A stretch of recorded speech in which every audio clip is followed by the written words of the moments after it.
අයිබෝවන් සුබදෑසනක් කොහොමද ඉතින් සංජු YouTube channel එකට හරි ආදරෙන් සාදරෙන් පිළිගන්නවා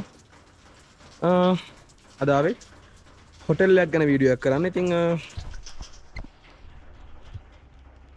මම ඉන්නේ නුවරඑළියේ. දවස් 3ක වගේ ට්‍රිප් එකකට නුවරඑළිය ආවා. ඇවිල්ලි ඉවරලා මේ වෙනකොට ගෙදර යන්නයි හදන්නේ. ඉතින් මම ඉඳියේ කුඩාවේ ගෙස්ට් එකේ.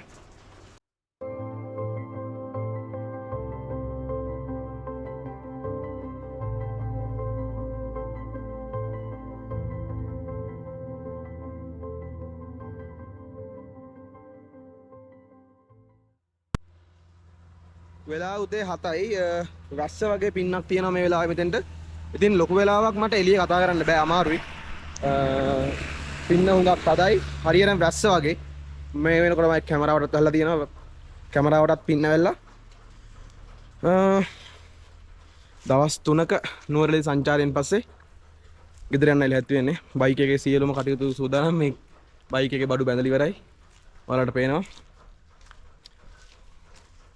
ඔව් මේ වෙනකොට බයික් එකේ බඩු ටික බඳලා ඉවරයි. උදේට එකක් බීලි ඉවරලා අපි දැන් පිටත් වෙනවා. අපිට දැන් යන්න තියෙන්නේ තව සීතම්මාන් කෝවිල, හග්ගල බොට්නිකල් ගාඩන් එක, ඒ වගේම තව ස්ට්‍රොබෙරි වත්තක් බලන්නත් අපි අයිඩියාවෙන් ඉන්න. ඉතින් ඒ දේවල් එහෙම තියෙනකොට දැන් සාමාන්‍යයෙන් ට්‍රැවලර් කෙනෙක් එහෙම නැත්නම් ඇවිදින්න ආස කෙනෙක්ගේ තමන්ගේ ලිස්ට් එකේ උඩින්ම තියෙන තරක් මේ නුවරඑළිය කියන්නේ. ඉතින් මගෙත් එහෙමයි, මාත් හරි ආසාවෙන් ඉඳියේ නුවරඑළිය බලන්න. දැන් දවස් 3 වෙනි දවසේ මේ යන්නේ නුවරඑළියේ. 3 වෙනි දවසේ කියන්නේ අපි රායවල් දෙකක් නුවරඑළිය ගත කළා. රායවල් 2යි දිවා 3යි. ඒ විදිහට තමයි අපේ ට්‍රිප් එක ප්ලෑන් උනේ. ඉතින් මේ ට්‍රිප් එක ප්ලෑන් කරන අතරදී මට ආව ලොකු ප්‍රශ්නයක් තමයි දැන් අපි නුවරඑළියට ආවට පස්සේ අපි එන්නේ මේක බජට් ට්‍රිප් එකක් විදිහට. එතකොට මේ එන බජට් ට්‍රිප් එක ඇතුළතදී අපිට ප්ලෑන් කරන්න ඕනේ වුණා අපේ බජට් එකට ගැලපෙන හොඳ ක්වොලිටි එකක් තියෙන ගෙස්ට් එකක්, රිසෝට් එකක්, හොටෙල් එකක්.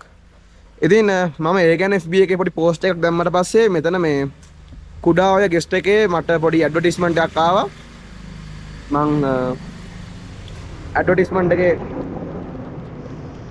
පාරේ දැනටත් වාහන යනවා. මෙතන ඉස්සරහා තියෙන මේන් රෝඩ් එක මහනුවර නුවරඑළිය මේන් රෝඩ් එක ඉස්සරහා තමයි මේ ගෙස්ට් එක තියෙන්නේ.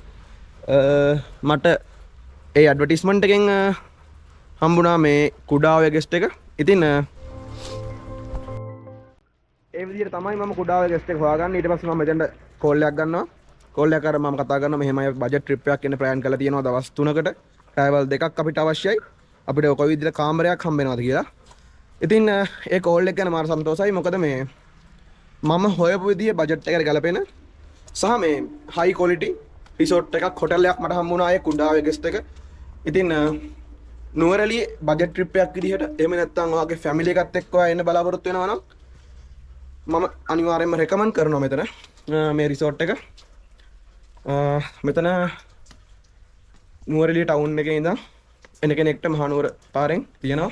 මෙතෙන්ට ඇවිල්ලා ඔයාලට පුළුවන් ඔයාලගේ කාලය නිදහසේ ගත කරන්න. ඉතින් ගෙස්ට් එක තියෙන තැනත් හරි ලස්සනයි, හරි ලස්සන view point එකක් තියෙනවා. මේ වෙලාවේදී නම් පේන්නේ නැහැ ගෙස්ට් එක ඉස්සරහා view point එක. හේතුව මේ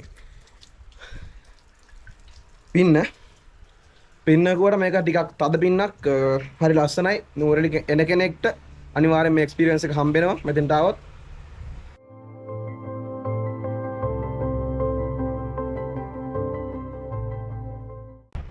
පාර පේන්නේ නැති තරමට පින්න. ඉස්සරහා තියෙන ලස්සන තේවතු යායක්.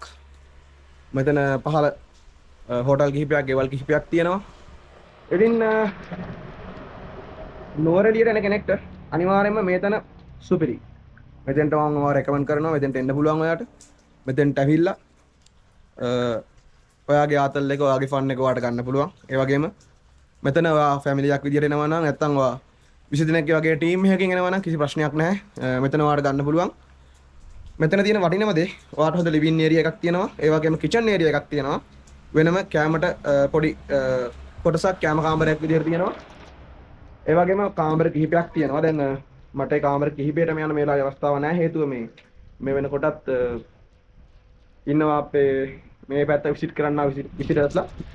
ඉතින් මට පුළුවන් ඔයාලට මගේ කාමරය ෂෙයා කරගන්න, ඒ වගේම ලිවිං රූම් එක, කිචන් එක ෂෙයා කරගන්න. අපි යමු හොටෙල් එක ඇතුළට.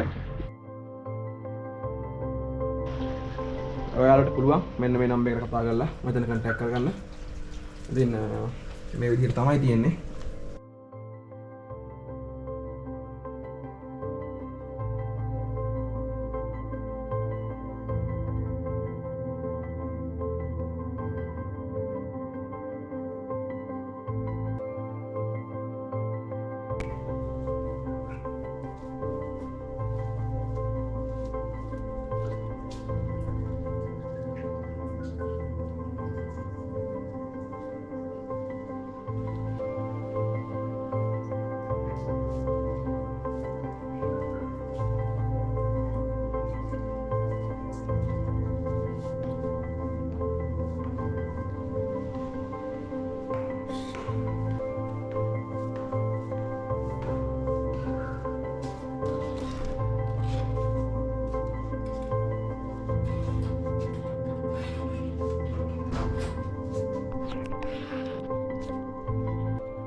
මම දැන් ඇවිල්ලා ඉන්නේ මේ අපිට හම්බෙච්ච මේ රූම් එකට.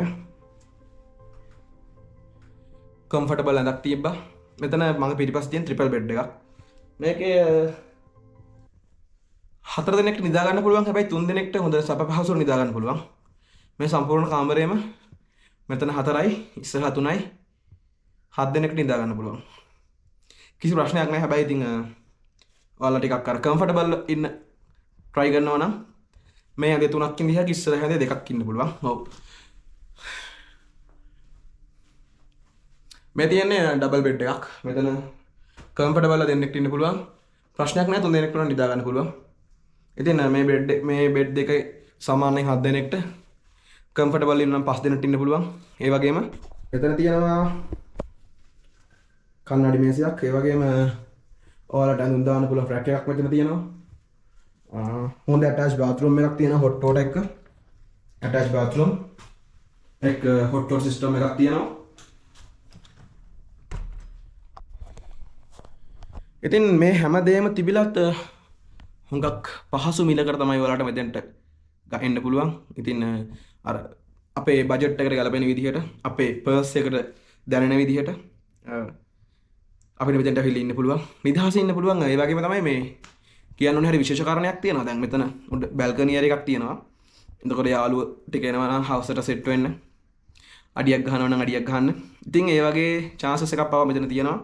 මෙතන එහා පැත්තේ මගේ එහා පැත්තේ කාමරේ බැල්කනි එකකුත් තියෙනවා. ඉතින් ඔයා වාගේ යාළුවයි හරියට මං වගේ ආවොත් ඔයාට පුළුවන් මේ වගේ රූම් එකක් ගන්න. එහෙම නැත්නම් ඔයාගේ ෆැමිලි එකත් එක්ක එනවා නම් ඔයාට පුළුවන් ෆැමිලි රූම් එකක් ගන්න. ඔව් මේකත් ෆැමිලි රූම් එකක්. ඒ වගේමයි දැන් ඔයා සාමාන්‍යයෙන් වෑන් එකක වගේ වගේ යාළුවෝ සෙට් එකක් 20ක් විතර එනවනම් ප්‍රශ්නයක් නැහැ. මෙතන 20කට 25කට වගේ සුව පහසුව ඉඩ තියෙනවා. නිදා ගන්න පුළුවන්. වැදගත්ම දැන් මෙතන කිචන් ඒරියා එකක් තියෙනවා. ඉතින් කිචන් ඒරියා එකේ ඔයාලට පුළුවන් අවශ්‍ය නම් කිචන් එකෙන් පාවිච්චි කරලා ඉවර වෙලා ඔයාලගේ කැම පිළියෙල කරගන්න. ඒ වගේම බාබකියු මැෂින් එකක් තියෙනවා. ඔයාලට බාබකියු එකක් දාලා ඒ විදිහට ඒ ෆන් එක ගන්න පුළුවන්. පෞද්ගලිකව දැන් දවස් 2ක් දවල් වරු 3ක් රැවල් 2ක් මම මෙතන ගත කරා. එතකොට මගේ එක්ස්පීරියන්ස් එක හරි ඉහළයි මෙතෙන්ට. හේතුව දැන් බජට් එකට ගැලපෙන, පර්ස් එකට ගැලපෙන විදිහට සුව පහසු විදිහට ඉන්න මම තනක් කිව්වේ මට එතන හම්බුණා. ඉතින් ඒ එක්ස්පීරියන්ස් එක තමයි මම මේ විදිහට මේ වීඩියෝ එකෙන් ඔයාලත් එක්ක ෂෙයා කරගන්නේ. ලොකුවට අදින්න බලාපොරොත්තු වෙන්නේ නැහැ මේ වීඩියෝ එකේ. මට ඕනේ ඔයාලට කියන්න. මෙතන මේ වගේ හරි ලස්සන තැනක් තියෙනවා. ඔයාලට එන්න පුළුවන්. මම ආයි මතක් කරන්නම් පාර. නුවරඑළිය මහනුවර ප්‍රධාන මාර්ගයේ ඔයාලා නුවරඑළිය ටවුන් එකේ ඉඳන් එනකොට මහනුවර පාරට টොප් පාස් පහු කරගෙන එන්න ඕනි. කිලෝමීටර 8ක් 9ක් වගේ දුරක් තියෙනවා. විනාඩි 20ක් වගේ යන්නේ. ඉතින් බස් එකේ එන කෙනෙක්ට උනත් ඒක ප්‍රශ්නයක් නැහැ. මට වැදගත්ම දේ කියන්න තව අමතකුණා. දැන් ඔයා බැරි වෙලා හරි බස් එකේ හරි කෝච්චි හරි යන ට්‍රැවල් කරන අය ඉන්නවා. පෞද්ගලික මම එක්ස්පීරියන්ස් එක තියෙන කෙනෙක්. බස් එකේ එනවා, කෝච්චි එනවා. ඔව් ඒක අපේ කැමැත්ත. ඉතින් ඒ වගේ කෙනෙක්ට ප්‍රශ්නයක් වෙන්න පුළුවන්. දැන් මෙතෙන්ට ආවට පස්සේ මම කොහොමද මේව කරගන්නේ කියලා. බය වෙන්න එපා. ප්‍රශ්න විසඳුමක් තියෙනවා. දැන් ඔයා බැරි වෙලා හරි බස් එකේ හරි කෝච්චියේ හරි නම් නුවරඑළියට එන්න හිතාගෙන ඉන්නේ. එන්න. නුවරට එන්න ඇවිල්ලා මේ සිරිය අසිරිය බලන්න. ඉතින් ඔයාට පුළුවන් දැන් මම පහලින් ඔයාලට පේනවා මම නම්බර් එක දාලා තියෙනවා. මෙතනට කන්ටැක්ට් කරගන්න පුළුවන් මේ අයියට කෝල් එකක් දෙන්න. දීලි ඉවරලා යාටම කියන්න බයික් එකක් රෙන්ට් කරගන්න ඕනේ කියලා. එතකොට ඔයාගේ අවශ්‍යතාවයට අනුව එයා බයික් එකක් දෙකක් හෝ කිහිපයක් ඔයාලට ලැහැත්ති කරලා දෙයි. ඉතින් කෝල් එක ගන්නකොට මතක ඇතුව කියන්න සංජුව YouTube channel එකෙන් දැකපු වීඩියෝ එකක් හින්දායි ගන්නෙ. ඒ එක්ස්පීරියන්ස් එක හින්දායි ගන්න කියලා. අනිවාර්යයෙන්ම ඔයාලට තවත් සහන මිලක් එක්ක මෙතන මේ වෙන් කිරීම ඊට පහසුකම කරගන්න පුළුවන්. බයික් එකක් ඕනනම් ඔව් බයික් එකක් ගන්න. මොකද ගොඩක් වෙලාවට ඔයා බස් එකේ හරි කෝච්චියේ හරි එනවා නම් මෙතෙන්ට ඔයාගේ වාහනයක නෙමෙයි නම් එන්නේ. අනිවාර්යයෙන්ම මම කියනවා බස් එකේ ට්‍රැවල් කරන්න බලාගෙන නුවරට එන්න එපා. මොකද හෝටල් ප්ලේස් වලට යන්න ලස්සනයි. එතන ලස්සන තැනක් තියෙනවා. මම ඉස්සරහට වීඩියෝස් දානවා. ඊට පස්සේ සීතම්මාන් කෝවිල තියෙනවා. ග්‍රෙගරි පාක් එක තියෙනවා. වික්ටෝරියා පාක් එක තියෙනවා. හග්ගල බොට්නිකල් ගාඩන් එක තියෙනවා. තව ශාන්තිපුර ගම්මානය තියෙනවා. නුවරඑළිය කියලා කියන්නේ විසිටර් කෙනෙක්ට ට්‍රැවලර් කෙනෙක්ට බලන්න හුඟක් තැන් තියෙන තැනක්. ඉතින් මේ තැනකට ඔයාගේ පෞද්ගලික වාහනයක නෙමෙයි නම් එන්නේ. මතක ඇතුව බයික් එකක් රෙන්ට් කරගන්න. හරි පහසු මිලකට ගන්න පුළුවන්. බයික් එකකුත් රෙන්ට් කරගෙන මෙතන කතා කරලාට පස්සේ. ඉතින් හරි මේ විස්තර ටික තමයි මට ඔයාලට ෂෙයා කරගන්න ඕනි උනේ. පෞද්ගලිකව මගේ එක්ස්පීරියන්ස් එක මම ඔයාලට ෂෙයා කරගත්තා. මම ආයෙමත් පාරක් පහලින් නම්බර් එක දාන්නම්. මේ නම්බර් එකට කෝල් එකක් දෙන්න. සංජුව මාව මතක ඇතුව කියන්න. අනිවාර්යෙන් ඔයාට තවත් මිල අඩු කිරීමක් එක්ක පහසු මිලකට මෙතන ගන්න පුළුවන්. මට ඒක විශ්වාසයි. මම මේ වීඩියෝ එක දාන්නේ 2025 ජූනි මාසේ 28 වෙනිදා. තමයි මම මේ වීඩියෝ එක ෂෙයා කරන්නේ. ඉතින් 2025 2026 ඉස්සරහ අවුරුදු වලට මෙතන වළංගුයි ඔයාලට. ඉතින් එන්න ආයිමත් ආරාධනා කරනවා නුවරඑළියට එන්න. මේ ගෙස්ට් එකට එන්න. මොකද හේතුව මේ ගෙස්ට් එක ඔයාලට සුව පහසුව ඉන්න ඉඩ හදනවා. ඒ වගේම මේ මෙතන දැන් මේන් රෝඩ් එකට අයින තියෙන හින්දා මෙතන පහළ බේකරියක් හොටෙල්ස් එකක් ඒ වගේම මේ ඔයාට අවශ්‍ය ඔය සිල්ලර් බඩු ගන්න අවශ්‍ය ඒ කඩ කිහිපයක් ඒ විදිහට මෙතන මේ ඒ හැම පහසුකම්ම තියෙනවා. ඉතින් view point එක තියෙන මේ ලස්සන හොටෙල් එක බලන්න ඔයාලා එන්න. view point එක එක්ස්පීරියන්ස් එක මට ෂෙයා කරන්න අමාරුයි. හේතුව මේ වෙලාවේ හරි ලොකු පින්නක් තියෙනවා. හරියට නිකන් පොද වැස්සක් වගේ ලොකු පින්නක්. ඉතින් ඒ හින්දා මේ කැම් එක එළියට නම් ගියාට පස්සේ පේන්නේ නැහැ මුකුත්ම. හරි. එහෙනම් එච්චර ඈතට ගිහින් එන්න.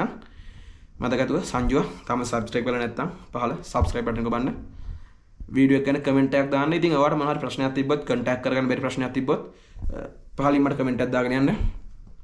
මම අනිවාර්යෙන් රිප්ලයි එකක් තියන්නම්. ඒ වගේම මේ දැන් ට්‍රිප් එක ප්ලෑන් කරන ඔයාගේ ගෲප් එකට මේ වීඩියෝ එක සෙන්ඩ් කරන්න ෂෙයා කරන්න. හේතුව මේ එතකොට එයාලට බලා ගන්න පුළුවන් මෙතන මේ දැන් කුඩාවේ ගෙස්ට් එක කියන්නේ මොකක්ද කියන එක ගැන ඔයාට අයිඩියා එකක් දුන්නට එයාලට අයිඩියා එක ඔළුවට යන්න නම් මේ වීඩියෝ එක අනිවාර්යෙන් යාළුවන්ටත් බලන්න ෂෙයා කරන්න. මතක ඇතුව සබ්ස්ක්‍රයිබ් කරලා තියාගන්න. ඉස්සරහට මම අරන් එනවා නුවරඑළිය දවස් 3ක මගේ එක්ස්පීරියන්ස් එක මේ වීඩියෝ සෙට් එකෙන්. එහෙනම් අදට ගිහින් එන්න. නුවරඑළිය day 1 වීඩියෝ එකෙන් අපි හම්බෙමු. ජය වේවා.